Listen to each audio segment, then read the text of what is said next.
ಹೇಳ್ತೀಯ, ಸ್ನಾನ ಮಾಡ್ತೀಯ, ಪೂಜೆ ಮಾಡ್ತೀಯ.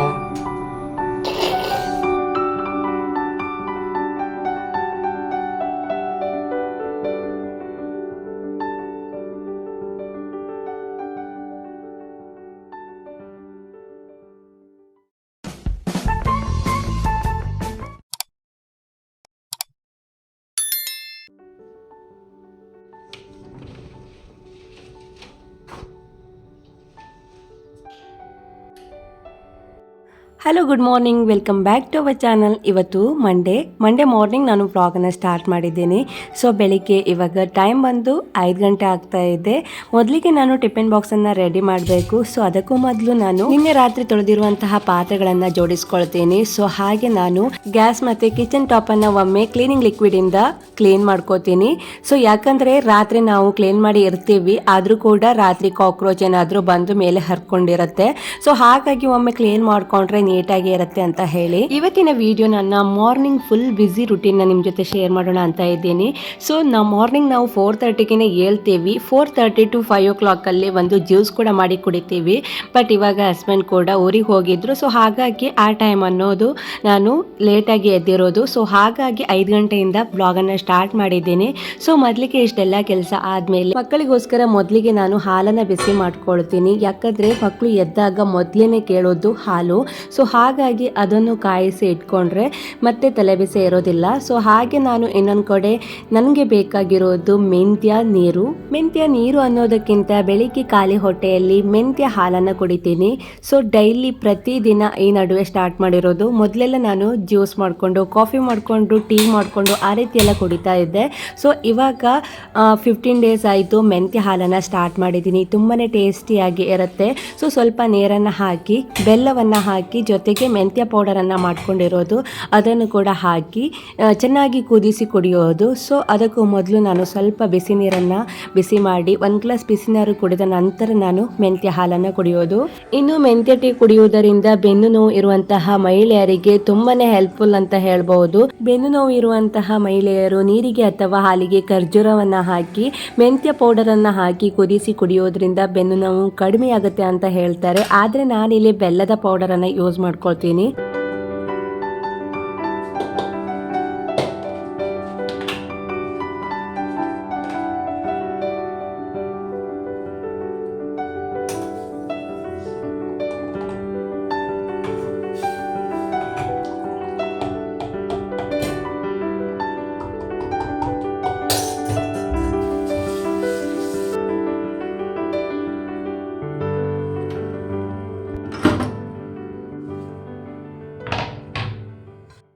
ಇವತ್ತಿನ ಟಿಫಿನ್ ಬಾಕ್ಸ್ ರೆಸಿಪಿ ಬಂದು ಮೆಂತ್ಯ ಪರೋಟ ಮಾಡ್ತಾ ಇದ್ದೀನಿ. ನಿನ್ನೆ ರಾತ್ರಿ ಅಷ್ಟೇ ನಾನು ಮೆಂತ್ಯ ಸೊಪ್ಪನ್ನು ಬೆಳೆಸಿ ಇಟ್ಕೊಂಡಿದ್ದೆ. ಸೊ ಇವಾಗ ನಾನು ಮೆಂತ್ಯ ಪರೋಟನ ಯಾವ ರೀತಿಯಾಗಿ ಮಾಡ್ತೀನಿ ಅನ್ನೋದನ್ನು ನೀಟಾಗಿ ನಿಮ್ಮ ಜೊತೆ ಶೇರ್ ಮಾಡ್ತೀನಿ. ಸೊ ಇಲ್ಲಿ ನಾನು ಸ್ವಲ್ಪ ಸೊಪ್ಪನ್ನು ತೆಗೆದುಕೊಂಡಿದ್ದೆ. ಇವತ್ತಿನ ಬೆಳಗಿನ ಬ್ರೇಕ್ಫಾಸ್ಟ್ಗೂ ಕೂಡ ಮೆಂತ್ಯ ಪರೋಟ. ಸೊ ಹಾಗೆ ನಾನು ಇದನ್ನು ಚಿಕ್ಕದಾಗಿ ಹಚ್ಕೊಳ್ತೀನಿ.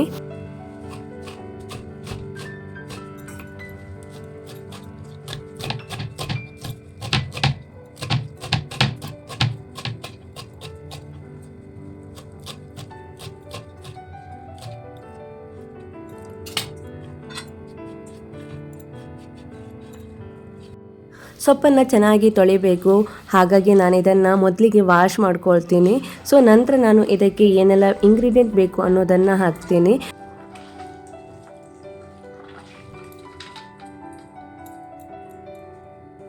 ವಾಶ್ ಮಾಡಿದ ಮೆಂತ್ಯ ಸೊಪ್ಪಿಗೆ ಮೊದಲಿಗೆ ನಾನು ರುಚಿಗೆ ತಕ್ಕಷ್ಟು ಉಪ್ಪನ್ನು ಸೇರಿಸ್ತಾ ಇದ್ದೀನಿ.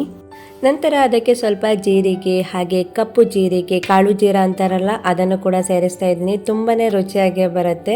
ಜೊತೆಗೆ ಖಾರಕ್ಕೆ ನಾನಿಲ್ಲಿ ಅಚ್ಚ ಖಾರದ ಪೌಡರ್ ಹಾಗೆ ಹಳದಿ ಪೌಡರ್, ಜೊತೆಗೆ ನಾನಿಲ್ಲಿ ಚಾಟ್ ಮಸಾಲ ಕೂಡ ಸೇರಿಸ್ತಾ ಇದ್ದೀನಿ. ಒಂದೊಳ್ಳೆ ಟೇಸ್ಟ್ ಕೊಡುತ್ತೆ. ಜೊತೆಗೆ ಇಲ್ಲಿ ನಾನು ಡ್ರೈ ಮ್ಯಾಂಗೋ ಪೌಡರ್ ಕೂಡ ಹಾಕ್ಕೊಂಡಿದ್ದೀನಿ. ಇವಾಗ ನಾನು ಅದಕ್ಕೆ 2 ಕಪ್ ಆಗುವಷ್ಟು ಗೋಧಿ ಹಿಟ್ಟನ್ನು ಸೇರಿಸಿದ್ದೀನಿ. ಸ್ವಲ್ಪ ನೀರನ್ನು ಸೇರಿಸಿ ಚೆನ್ನಾಗಿ ಇದನ್ನು ಮಿಕ್ಸ್ ಮಾಡ್ಕೋತೀನಿ. ಮೆಂತ್ಯ ಸೊಪ್ಪನ್ನು ಪಲ್ಯ ಮಾಡಿ ಕೊಟ್ಟಾಗ ಮಕ್ಕಳು ಅಷ್ಟೊಂದೇನು ಇಷ್ಟಪಡಲ್ಲ. ಸೊ ಹಾಗಾಗಿ ಈ ರೀತಿಯಾಗಿ ಮೆಂತ್ಯ ಸೊಪ್ಪಿನ ಪರೋಟ ಮಾಡೋದ್ರಿಂದ ಮಕ್ಕಳು ತಿಂತಾರೆ. ತುಂಬಾ ರುಚಿಕರ ಕೂಡ ಇರುತ್ತೆ. ಸೊ ಇವಾಗ ಇದನ್ನು ಮುಚ್ಚಿಟ್ಟು ಇವಾಗ ಮನೆಯನ್ನೆಲ್ಲ ಕ್ಲೀನ್ ಮಾಡಿ ಸ್ನಾನ ಕೂಡ ಮಾಡಬೇಕು. ಸೊ ಬೆಳಿಗ್ಗಿನ ಪೂಜೆ ಇವಾಗ ನನ್ನ ಸರದಿ, ಯಾಕಂದರೆ ಹಸ್ಬೆಂಡ್ ಊರಿಗೆ ಹೋಗಿರೋದ್ರಿಂದ ಬೆಳಿಗ್ಗೆ ಬೇಗ ಪೂಜೆ ಕೂಡ ಮಾಡಬೇಕಾಗತ್ತೆ. ಅದಕ್ಕೂ ಮೊದಲು ನಾನು ಅದ್ವಿನ್ಗೆ ಏನೆಲ್ಲ ಬೇಕು ಅದನ್ನೆಲ್ಲ ರೆಡಿ ಮಾಡಿ ಇಟ್ಟು ಇವಾಗ ಸ್ನಾನ ಕೂಡ ಮಾಡ್ಕೊಂಡು ಬರ್ತೀನಿ.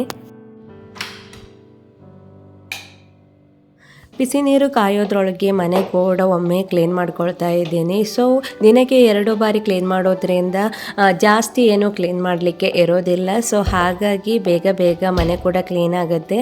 ಇವಾಗ ಸ್ನಾನ ಮಾಡಿ ಪೂಜೆ ಮಾಡಿ ಮತ್ತೆ ನಾನು ಬ್ರೇಕ್ಫಾಸ್ಟ್ ಮಾಡಲಿಕ್ಕೆ ಬರ್ತೀನಿ.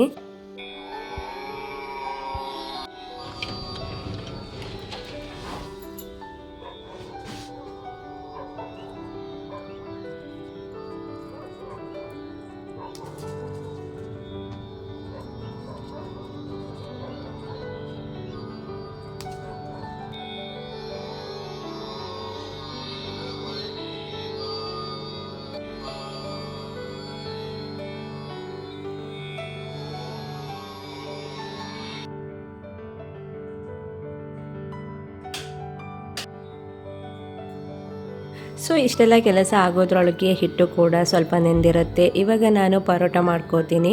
ತುಂಬಾ ಈಸಿ. ನಾವು ಚಪಾತಿನ ಯಾವ ರೀತಿಯಾಗಿ ಮಾಡ್ತೀವಿ ಅದೇ ರೀತಿಯಾಗಿ ಇದನ್ನು ಕೂಡ ಮಾಡೋದು, ಹಾಗೆ ತುಂಬಾ ಹೆಲ್ದಿ ಕೂಡ.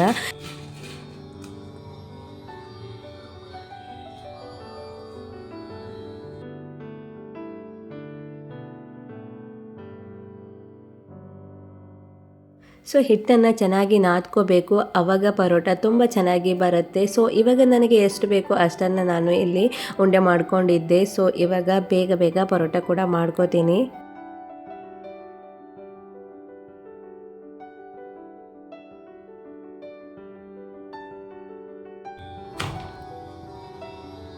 ಮಕ್ಕಳಿಗೋಸ್ಕರ ಮಾಡೋದ್ರಿಂದ ಎಣ್ಣೆ ಬದಲಿಗೆ ನಾನು ತುಪ್ಪನೇ ಯೂಸ್ ಮಾಡೋದು. ಸೊ ತುಪ್ಪನ ಹಾಕಿ 2 ಕಡೆ ಚೆನ್ನಾಗಿ ಬೇಯಿಸ್ಕೊಳ್ತೀನಿ. ಸೊ ಇವಾಗ ಪರೋಟ ಕೂಡ ರೆಡಿ ಆಯಿತು.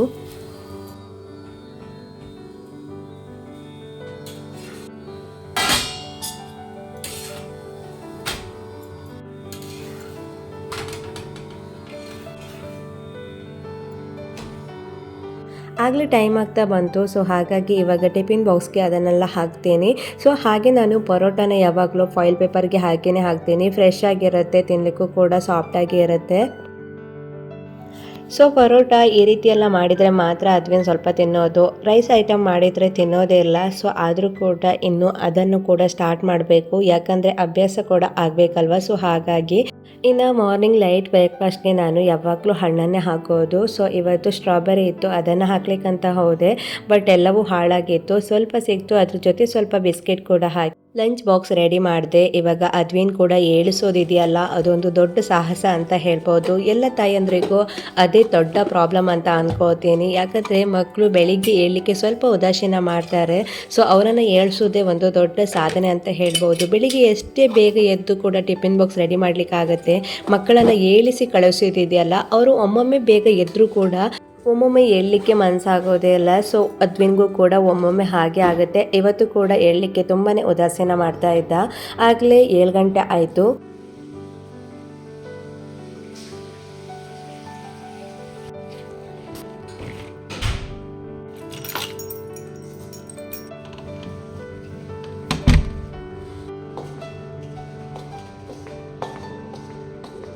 ಮಾರ್ನಿಂಗ್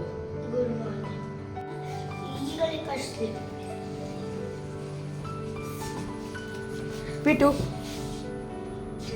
ನೀನು ಗ್ರೇಟ್ ಅಲ್ಲ. ಅದು ಬೆಳಿಗ್ಗೆ ಬೇಗ ಕಸ್ಲಿದ್ದಲ್ಲೇ ಸ್ಕೂಲ್ಗೆ ಹೋಗ್ತೀಯಾ, ಹೇಳ್ತೀಯಾ, ಸ್ನಾನ ಮಾಡ್ತೀಯಾ, ಪೂಜೆ ಮಾಡ್ತೀಯಾ.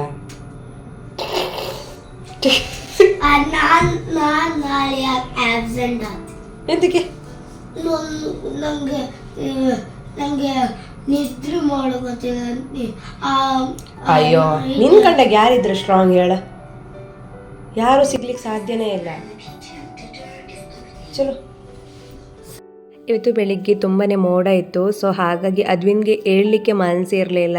ಸೊ ನಾಳೆಯಿಂದ ನಾನು ಸ್ಕೂಲಿಗೆ ಹೋಗಲ್ಲ, ಸ್ಕೂಲಿಗೆ ಹೋಗಲ್ಲ, ಆ ರೀತಿ ಎಲ್ಲ ಹೇಳ್ತಾ ಇದ್ದ. ಸೊ ಹಾಗಾಗಿ ಅವನಿಗೆ ಸ್ವಲ್ಪ ಮೋಟಿವೇಟ್ ಮಾಡ್ತಾ ಇದ್ದೆ, ನೀನು ಸ್ಟ್ರಾಂಗು, ನಿನ್ನ ರೀತಿ ಯಾರೂ ಇಲ್ಲ, ಹಾಗೆ ಹೀಗೆ ಅಂತ ಹೇಳಿ. ಮಕ್ಕಳಿಗೆ ನಾವು ಯಾವಾಗಲೂ ನೀನು ಸ್ಟ್ರಾಂಗು, ಪಾಸಿಟಿವ್ ಆ ರೀತಿಯಾಗಿ ನಾವು ಹೇಳಿದಾಗ ಮಕ್ಕಳು ಕೂಡ ಹೌದು ಅಂದ್ಕೊಂಡು ತುಂಬಾ ಆ್ಯಕ್ಟಿವ್ ಆಗಿ ಇರ್ತಾರೆ. ಸೊ ಅದ್ವಿನ್ ಕೂಡ ಹಾಗೇ. ಸೊ ಅವನಿಗೆ ಸ್ವಲ್ಪ ನಾನು ಪುಷಪ್ ಮಾಡಿದರೆ ತುಂಬಾ ಸ್ಟ್ರಾಂಗ್ ಆಗಿ ತುಂಬಾ ಪಾಸಿಟಿವ್ ಆಗಿ ಅವನ ಕೆಲಸನ ಮಾಡ್ತಾನೆ. ಹಾಗೆ ಥಿಂಕಿಂಗ್ ಕೂಡ ಅದೇ ರೀತಿಯಾಗಿರುತ್ತೆ. ಸೊ ಯಾವಾಗಲೂ ಬೈತಾನೆ ಇದ್ರೂ ಕೂಡ ಆಗೋದಿಲ್ಲ. ಸೊ ಹಾಗಾಗಿ ಇದನ್ನು ನಾನು ಈ ನಡುವೆ ಅರ್ಥ ಮಾಡ್ಕೊಂಡಿರೋದು. ಇನ್ನು ಇಲ್ಲಿ ಅದ್ವಿನ್ಗಿಂತನೂ ಬೇಗ ಒಂದು ಚಿಕ್ಕ ಹುಡುಗಿ ಬರ್ತಾ ಇದ್ಲು. ಅಜ್ಜ ಕೂಡ ಡ್ರಾಪ್ ಮಾಡಲಿಕ್ಕೆ ಬಂದಿರೋದು, ಅಲ್ಲೇ ಮುಂದ್ಗಡೆ ಇದ್ದಾರೆ ನೋಡಿ. ಸೊ ಅದನ್ನು ಹೇಳ್ತಾ ಇದ್ದೆ ಅದ್ವಿನ್ಗೆ. ಅವನು ಕೂಡ ನನ್ನ ಅಜ್ಜ ಬೇಕು, ನನ್ನ ಅಜ್ಜ ಬಿಟ್ಟು ಬರಬೇಕು ಅದನ್ನು ಹೇಳ್ತಾ ಇರ್ತಾನೆ. ಸೊ ಆಗಲೇ ಬಸ್ ಕೂಡ ಬಂತು. ಇನ್ನು ಮಕ್ಕಳಿಂದ ಡೈಲಿ ಒಂದೊಂದು ಹೊಸದನ್ನು ಕಲಿಬಹುದು, ಯಾಕಂದರೆ ಅವ್ರ ಥಿಂಕಿಂಗ್ ತುಂಬಾ ಸ್ಪೀಡಾಗಿರುತ್ತೆ.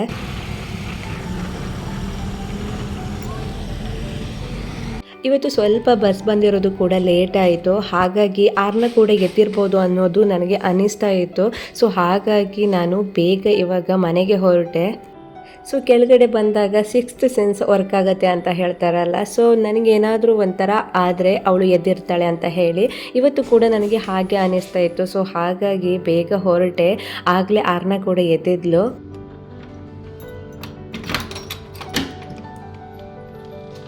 ಹಾಯ್, ಅದು ಸ್ಕೂಲಿಗೆ ಹೋಯ್ದ? ನೀ ಎದ್ದ? So sweet darling. ಅಯ್ಯೋ, ನಾನು ಅಣ್ಣನ ಬಿಟ್ಟು ಬರಲಿಕ್ಕೆ ನಿಂಗೆ ಗೊತ್ತಲ್ಲ ಬಾಬು. ಆರ್ನಾಗೆ ನಾನು ಮೊದಲೇ ಹೇಳಿದ್ದೆ, ಅಣ್ಣನ ಬಿಟ್ಟು ಬರ್ತೀನಿ, ನೀನೇನಾದರೂ ಎದ್ದರೆ ಸುಮ್ಮನೆ ಸೋಫಾದಲ್ಲಿ ಕೂತ್ಕೊಳ್ಳು, ಬೇಗ ಬರ್ತೀನಿ ಅಂತ ಹೇಳಿ. ಇವಾಗ ಅವಳಿಗೆ ಅರ್ಥ ಆಗುತ್ತೆ. ಸೊ ಹಾಗಾಗಿ ಅವಳು ಅಳೋದಿಲ್ಲ, ತುಂಬಾ ಸ್ಟ್ರಾಂಗ್ ಆಗಿ ಕೂತ್ಕೊಂಡಿರ್ತಾಳೆ. ಸೊ ಹಾಗೆ ಇವಾಗ ಬೆಳಿಗ್ಗೆನೇ ಹೂವಿನ ಗಿಡಕ್ಕೆಲ್ಲ ನೀರನ್ನು ಹಾಕ್ತಾ ಇದ್ದೀನಿ. ಸೊ ಹಾಗೆ ನಾನು ಮೀಶೋದಲ್ಲಿ ಮಣ್ಣನ್ನು ಆರ್ಡರ್ ಮಾಡಿದ್ದೆ, ಅದು ಕೂಡ ಇವತ್ತು ಡೆಲಿವರಿ ಆಗೋ ಚಾನ್ಸಸ್ ಕೂಡ ಇತ್ತು. ಹಾಗೆ ಗಿಡಕ್ಕೆಲ್ಲ ನೀರನ್ನು ಹಾಕ್ತಾ ಇದ್ದೀನಿ. ನಾಳೆ ಕೂಡ ಗಿಡನೆಲ್ಲ ಕ್ಲೀನ್ ಮಾಡಬೇಕು ಅಂತ ಅಂದ್ಕೊಂಡಿದ್ದೆ.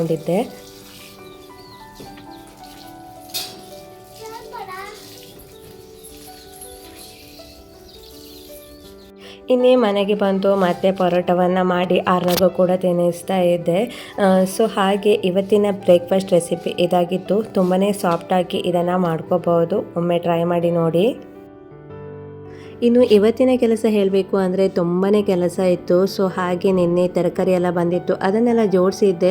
ಆದರೆ ಇವತ್ತು ಸ್ವಲ್ಪ ಒಣಮೆಣಸನ್ನೆಲ್ಲ ಬಿಸಿಲಿಗೆ ಹಾಕಿ ಅದರ ಚೊಟ್ಟನ್ನೆಲ್ಲ ತೆಗೆದು ರೆಡಿ ಮಾಡಿ ಇಟ್ಕೊಳ್ತೀನಿ.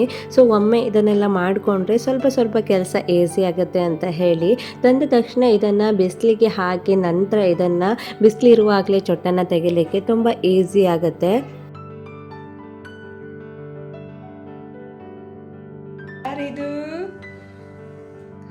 ಯಾರಿದು? ಆಯ್, ಏನು ಮಾಡ್ತಿದೀಯಾ? ಇನ್ನು ಅಪಾರ್ಟ್ಮೆಂಟಲ್ಲಿ ಪಾರಿವಾಳದ್ದೇ ಮನೆ ಅಂತ ಹೇಳ್ಬೋದು. ಯಾಕಂದರೆ ಕಿಚನಲ್ಲಿ ಅವಾಗವಾಗ ಡೋರ್ ಹಾಕ್ಕೊಂಡೇ ಇರಬೇಕಾಗತ್ತೆ. ಸೊ ಇಲ್ಲ ಅಂತ ಹೇಳಿದರೆ ಪಾರಿವಾಳಗಳು ಆ ಕಡೆ ಈ ಕಡೆ ಓಡಿ ಧೂಳೆಲ್ಲ ಕಿಚನ್ ಒಳಗಡೆ ಬಂದುಬಿಡತ್ತೆ. ಸೊ ಕಿಚನ್ ಅವಾಗವಾಗ ಬಾಗಿಲು ತೆಗೆದಿಲ್ಲ ಅಂದರೆ ಸ್ಮೆಲ್ ಕೂಡ ಬರುತ್ತೆ. ಸೊ ಇವಾಗ ನೋಡಿ ನಮ್ಮ ಕಿಚನಲ್ಲೇ ಎಲ್ಲೇ ಕೂತ್ಕೊಂಡಿತ್ತು. ಸೊ ಹೊರಗಡೆಯಿಂದ ಆ ರೀತಿಯಾಗಿ ಕೂತ್ಕೊಂಡಿತ್ತು, ಆದರೆ ಅದು ಬೇಗ ಆ ಕಡೆ ಹಾರಿದಾಗ ಧೂಳೆಲ್ಲ ಮನೆ ಒಳಗಡೆ ಬರುತ್ತೆ. ಸೊ ಹಾಗಾಗಿ ಯಾವಾಗಲೂ ಲಾಕ್ ಮಾಡಿಕೊಂಡೇ ಇರ್ತೀನಿ. ಇನ್ನು ಮೆಣಸು ಕೂಡ ಖಾಲಿಯಾಗಿತ್ತು, ಹಾಗಾಗಿ ಸ್ವಲ್ಪ ತೆಗೆದುಕೊಂಡು ಬಂದು ಹುರ್ಕೊಳ್ತಾ ಇದ್ದೀನಿ. ಹಾಗೆ ಉಳಿದಿರೋದೆಲ್ಲ ಚೊಟ್ಟನ ತೆಗೆದುಬಿಟ್ಟು ಸ್ಟಾಕ್ ಮಾಡಿ ಇಟ್ಕೊಂಡ್ರೆ ಅವಾಗವಾಗ ಹುರ್ಕೊಂಡ್ರೆ ಈಸಿ ಆಗುತ್ತೆ. ನಾನು ಯಾವಾಗಲೂ ಮೆಣಸನ್ನು ಡೈರೆಕ್ಟಾಗಿಯೇ ಸಾಂಬಾರಿಗೆ ಹಾಕೋದು, ಪೌಡರ್ ಮಾಡಿ ಇಟ್ಕೊಳ್ಳೋದಿಲ್ಲ. ರಸಮ್ಗೆ ಮಾತ್ರ ಪೌಡರ್ ಮಾಡಿ ಇಟ್ಕೋತೀನಿ, ಸಾಂಬಾರಿಗೆಲ್ಲ ನಾನು ಡೈರೆಕ್ಟಾಗಿಯೇ ಹಾಕೋದು. ಇವತ್ತಿನ ಮಕ್ಕಳಿಗೆ ಸ್ವಲ್ಪ ಇಂಬ್ಲಿ ರೈಸ್ ಮಾಡೋಣ ಅಂತ ಹೇಳಿ ಪುಳಿಯೋಗರೆ ಗೊಜ್ಜು ಅಂತ ಕೂಡ ಹೇಳ್ಬೋದು. ಹಾಗಾಗಿ ಸ್ವಲ್ಪ ಅದನ್ನು ಮಾಡಿಕೊಂಡು ನಂತರ ಅನ್ನಕ್ಕೆ ಕಲಸಿ ಕೊಟ್ಟರೆ ಮಕ್ಕಳಿಗೂ ಕೂಡ ಇಷ್ಟ ಆಗುತ್ತೆ, ನನಗೂ ಕೂಡ ಸ್ವಲ್ಪ ಈಸಿ ಆಗುತ್ತೆ. ಸೊ ಹಾಗಾಗಿ ಸ್ವಲ್ಪ ಮಾಡ್ಕೊಳ್ಳೋಣ ಅಂತ ಅದನ್ನು ಮಾಡ್ಕೊಳ್ತಾ ಇದ್ದೀನಿ. ಇಲ್ಲಿ ನಾನು ಹುಣಸೆ ಹಣ್ಣಿಗೆ ಸ್ವಲ್ಪ ಬಿಸಿ ನೀರಿನಲ್ಲಿ ಹಾಕಿ ನೆನೆಸ್ಕೊಳ್ತಾ ಇದ್ದೀನಿ. ಸ್ವಲ್ಪ ಕರಿಬೇವು ಬೇಕಿತ್ತು, ನಮ್ಮ ಬಾಲ್ಕನಿಯಲ್ಲೇ ಇತ್ತಲ್ವ, ಹಾಗಾಗಿ ತೆಗೆದುಕೊಂಡು ಹೋಗಲಿಕ್ಕೆ ಬಂದೆ. ಮೀಶೋದಲ್ಲಿ ಆರ್ಡರ್ ಮಾಡಿರುವ ಮಣ್ಣು ಕೂಡ ಇವಾಗಲೇ ಬಂತು. ನಾಳೆ ಇದನ್ನು ಗಿಡಗಳಿಗೆ ಹಾಕೋಣ ಅಂದ್ಕೊಂಡಿದ್ದೆ. ಪುಳಿಯೋಗರೆ ಗೊಜ್ಜನ್ನು ಮೊದಲೊಮ್ಮೆ ಶೇರ್ ಮಾಡಿದ್ದೆ, ಇವಾಗ ಕ್ವಿಕ್ಕಾಗಿ ಶೇರ್ ಮಾಡ್ತೀನಿ. ಸ್ವಲ್ಪ ಎಣ್ಣೆ, ಸಾಸಿವೆ, ಜೀರಿಗೆ, ಉದ್ದಿನಬೇಳೆ, ಕಡಲೆಬೇಳೆ ಜೊತೆಗೆ ನಾನಿಲ್ಲಿ ಶೇಂಗಾ ಕೂಡ ಹಾಕಿ ಚೆನ್ನಾಗಿ ಫ್ರೈ ಮಾಡ್ಕೊಳ್ತೀನಿ. ಸ್ವಲ್ಪ ಫ್ರೈ ಆದಮೇಲೆ ಒಂದೆರಡು ಒಣಮೆಣಸು ಹಾಕಿ ಕರಿಬೇವು ಕೂಡ ಹಾಕಿ ಚೆನ್ನಾಗಿ ಫ್ರೈ ಮಾಡ್ಕೊತೀನಿ. ಇವಾಗ ಆವಾಗಲೇ ಹುಣಸೆ ಹಣ್ಣನ್ನು ನೆನೆಸ್ಕೊಂಡಿದ್ನಲ್ವ, ಅದರ ನೀರನ್ನು ಹಾಕ್ಕೊಳ್ತೀನಿ. ಹಾಗೆ ರುಚಿಗೆ ತಕ್ಕಷ್ಟು ಉಪ್ಪು ಮತ್ತು ಬೆಲ್ಲವನ್ನು ಹಾಕಿ ಚೆನ್ನಾಗಿ ಕುದಿಸ್ಕೊಳ್ತೀನಿ. ನೀರಿನ ಅಂಶ ಇದೆಯಲ್ಲ ಅದೆಲ್ಲ ಕಡಿಮೆ ಆಗಿ ಸ್ವಲ್ಪ ಡ್ರೈ ಆಗ್ತಾ ಬರ್ತಿದ್ದಾಗಿ ಗೊಜ್ಜು ರೆಡಿ ಆಗುತ್ತೆ.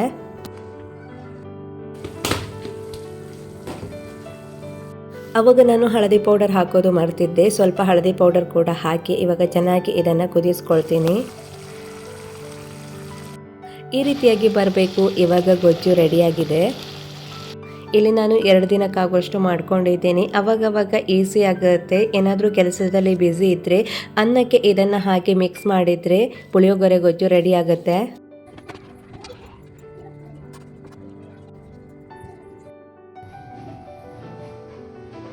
ಇವಾಗ ಟೈಮ್ ಬಂದು ಮಧ್ಯಾಹ್ನ 4 ಗಂಟೆ. ಅದ್ವಿನ್ ಕೂಡ ಆಗಲೇ ಬಂದು ಊಟ ಕೂಡ ಮಾಡ್ತಾ ಇದ್ದ. ಹಾಗೆ ನಾನು ಒಣಗಿಸಿರುವಂತಹ ಮೆಣಸಿನ ಚೊಟ್ಟನ್ನು ತೆಗಿತಾ ಇದ್ದೀನಿ. ತುಂಬಾ ಟೈಮ್ ಹಿಡಿಯುತ್ತೆ. ಹಾಗೆ ಅಮ್ಮನ ಜೊತೆ ಮಾತಾಡ್ತಾ ನಾನು ಇಲ್ಲಿ ಚೊಟ್ಟನ್ನು ತೆಗಿತಾ ಇದ್ದೀನಿ. ಈ ಚಿಕ್ಕ ಚಿಕ್ಕ ಕೆಲಸಗಳು ತುಂಬಾ ಟೈಮ್ ಹಿಡಿಯುತ್ತೆ. ಇವಾಗ ನಾನು ಇದನ್ನೆಲ್ಲ ಪ್ಯಾಕ್ ಮಾಡಿ ಸೈಡಲ್ಲಿ ಇಟ್ಕೋತೀನಿ. ಅವಾಗವಾಗ ಬೇಕಾದಾಗ ಹುರಿದು ಅಡುಗೆ ಮಾಡಲಿಕ್ಕೆ ಈಸಿ ಆಗುತ್ತೆ. ಹಾಗೆ ನಾನಿಲ್ಲಿ ನೆಲ್ಲಿಕಾಯನ್ನು ತರಿಸ್ಕೊಂಡಿದ್ದೆ. ನೆಲ್ಲಿಕಾಯಿ ಜಾಮ್ ಮಾಡೋಣ, ಟಿಫಿನ್ ಬಾಕ್ಸ್ಗೆ ಈಸಿ ಆಗುತ್ತೆ ಜಾಮನ್ನು ಹಾಕಲಿಕ್ಕೆ ಅಂತ ಹೇಳಿ ಅದನ್ನು ಮತ್ತೆ ಮಾಡ್ತೀನಿ. ಹಾಗೆ ಇವಾಗ ಹಾಲನ್ನು ಕೂಡ ಕಾಯಿಸಲಿಕ್ಕೆ ಇಟ್ಟಿದ್ದೆ. ಮೊನ್ನೆ ಒಂದು ಆರ್ಟಿಕಲಲ್ಲಿ ನೋಡಿದೆ, ಮೊಸರನ್ನು ಈ ರೀತಿಯಾಗಿಯೂ ಕೂಡ ಮಾಡ್ತಾರೆ ಅಂತ ಹೇಳಿ. ಹಾಲನ್ನು ಕಾಯಿಸಿ ಅದಕ್ಕೆ ಬಾದಾಮನ್ನು ತೊರೆದು ಹಾಕಿದರೆ ಮರುದಿನ ಅದು ಹೆಪ್ಪಾಗುತ್ತೆ.